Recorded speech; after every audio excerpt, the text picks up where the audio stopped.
José Roberto Lamacchia, dono da Crefisa, resolveu abrir o jogo sobre as negociações com o Vasco e Pedrinho. Para completar, como fica o Vasco depois da decisão judicial que afastou o Pedrinho do poder? LA Galaxy recusando a primeira proposta do Cruzeiro por Gabriel Peck.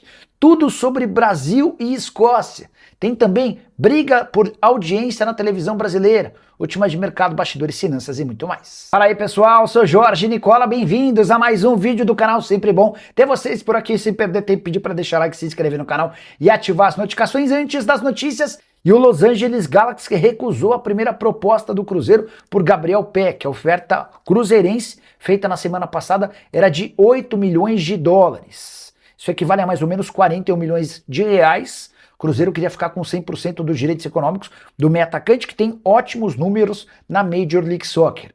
O LA Galaxy, respondeu que quer 12 milhões de dólares para que o negócio aconteça. Importante registrar que no início das conversas, algum tempo atrás, o Galaxy chegou a pretender 14 milhões de dólares. Atleta que havia sido comprado do Vasco por 10 milhões de dólares. A tendência é que o Cruzeiro responda a essa contraproposta do time americano com os mesmos 10 milhões de dólares ou 52 milhões de reais que o Galaxy havia gastado quando da compra do atleta.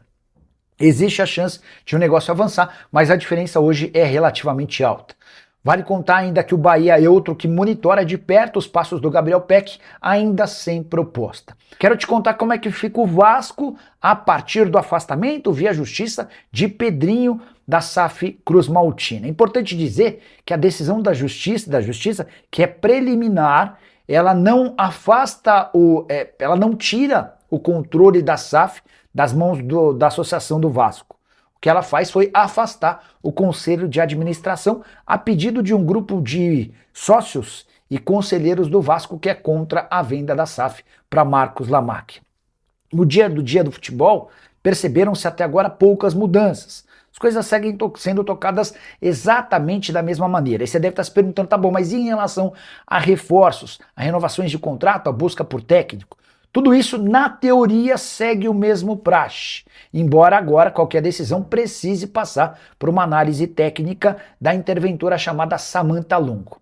A grande diferença é que com essa decisão que é liminar, que é provisória, e o Pedrinho tenta caçá-la, existe ou passa a existir uma insegurança muito grande por parte do Marcos Lamacchia. Como é que ele vai colocar um caminhão de dinheiro se acertar com o Vasco, correndo o risco de a qualquer momento uma decisão judicial inverter ou mudar toda a ordem das coisas por lá. Enfim, aguardemos cenas dos próximos capítulos. A tendência é que o Pedrinho consiga reverter essa decisão para que as coisas voltem dentro do possível à normalidade em São Januário.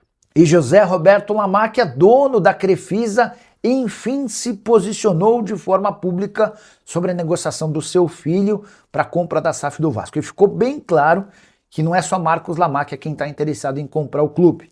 José Roberto Lamacchia, o marido da Leila, está na parada e é um dos interessados na compra da SAF vascaína. Esse depoimento do Lamacchia ao canal do Pedrosa foi dado depois que a justiça decidiu afastar Pedrinho, presidente da associação, e o cara que vinha tocando as negociações com o pessoal da Crefisa.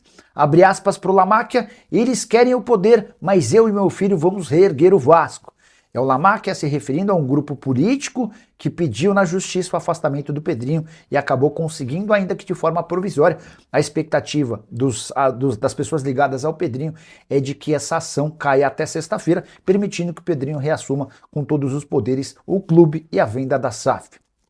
Lamacchia também foi perguntado pelo Pedrosa sobre a possibilidade de a Leila Pereira participar da compra da SAF vascaína. Abre aspas para o dono da Crefisa: a Leila está totalmente fora de qualquer assunto do Vasco. Quem está fazendo isso é meu filho e eu.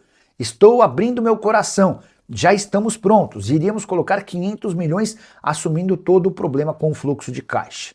Nunca o José Roberto Lamacchia havia se posicionado admitindo que também está nessa negociação. Achei algo interessante e nessa entrevista ele reafirma a intenção de comprar o clube, apesar de todos os problemas ligados à justiça.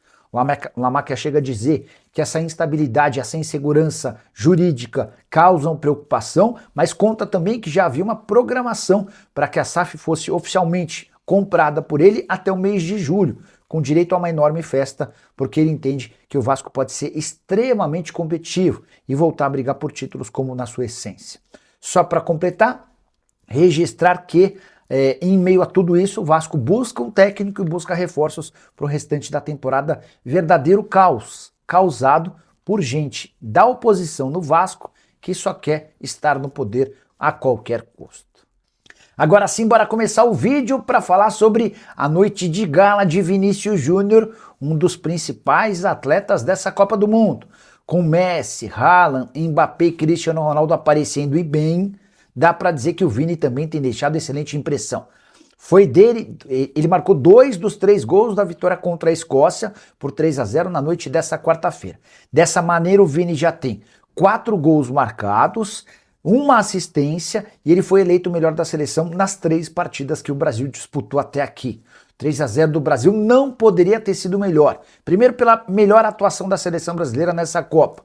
Depois pela volta de Neymar, que entrou a 14 minutos do fim, não conseguiu brilhar, mas enfim, vai ganhando seus minutos e pode ser protagonista na reta final da competição. Outra coisa super importante, o Brasil conseguiu ficar à frente de Marrocos, ou seja, na primeira colocação do grupo. Brasil e Marrocos com 7 pontos, Marrocos venceu o Haiti por 4-2, dessa maneira o Brasil terminou com 6 gols de saldo acima do Marrocos e a primeira colocação na chave vai permitir que a seleção continue em New Jersey em frente no primeiro mata-mata da próxima fase. Uma seleção que não a Holanda, a tendência é de Suécia ou Japão. Os times se enfrentam nessa noite. Se der Japão, o adversário vai ser o Japão. Se houver empate, Brasil e Japão. A única chance de ser um Brasil e Suécia é se a Suécia vencer os japoneses na noite dessa quinta-feira. Partida marcada para a próxima segunda-feira, às 2 da tarde.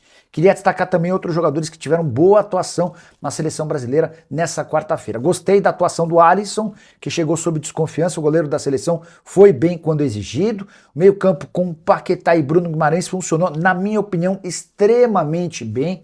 Bruno Guimarães com 2 assistências, chegando bastante na área adversária. Matheus Cunha, outro bom jogo e mais um gol marcado.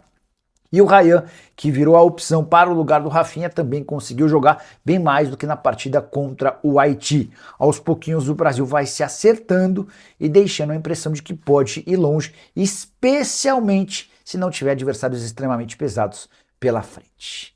Quero falar sobre o caminho da seleção brasileira até uma eventual final. A primeira colocação da chave, na teoria, garante um trajeto menos complicado para o Brasil.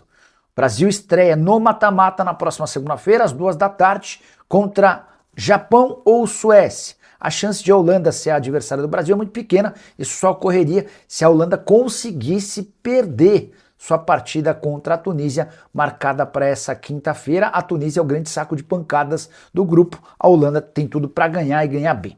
Japão será o adversário do Brasil se vencer a Suécia ou empatar. A Suécia vai ser adversária do Brasil se vencer a seleção japonesa. Mas, Nicola, quais serão os próximos adversários? Você que está em casa precisa torcer urgentemente para que no confronto entre França e Noruega, marcado para esta sexta-feira, a França não perca para a Noruega. Esse é o único cenário que jogaria a França para a chave do Brasil, e aí teríamos possivelmente um Brasil versus França já nas oitavas de final, no segundo mata-mata. Esse seria o pior dos cenários. Então, a obrigação de todos nós é torcer para que a França vença ou empate com a Noruega. Dessa maneira, a França fica em primeiro, a Noruega em segundo, a França vai para um lado da chave e a Noruega passa a ser opção de adversário do Brasil para as oitavas de final. O Brasil vencendo Japão ou Suécia deve ter pela frente, tudo correr dentro da normalidade. Nas oitavas de final, o vencedor do confronto entre Noruega e Costa do Marfim. Nas quartas de final pode pintar uma Inglaterra ou México. México que venceu mais uma vez a República Tcheca 3-0 na noite dessa quarta-feira e terminou pela primeira vez em sua história com 100% de aproveitamento na fase de grupos, 9 pontos conquistados.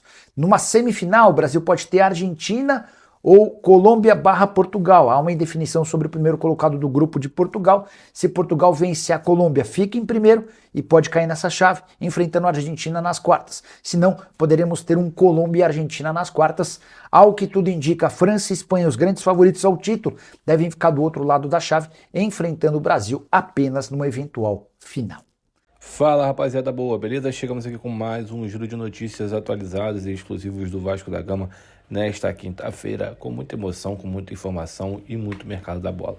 Então, desde já, peço com muita humildade seu like, se inscreva no nosso canal, já ativa o sino das notificações para não perder nenhum conteúdo quando nós postarmos vídeos novos por aqui. Um grande abraço para vocês e até o próximo vídeo.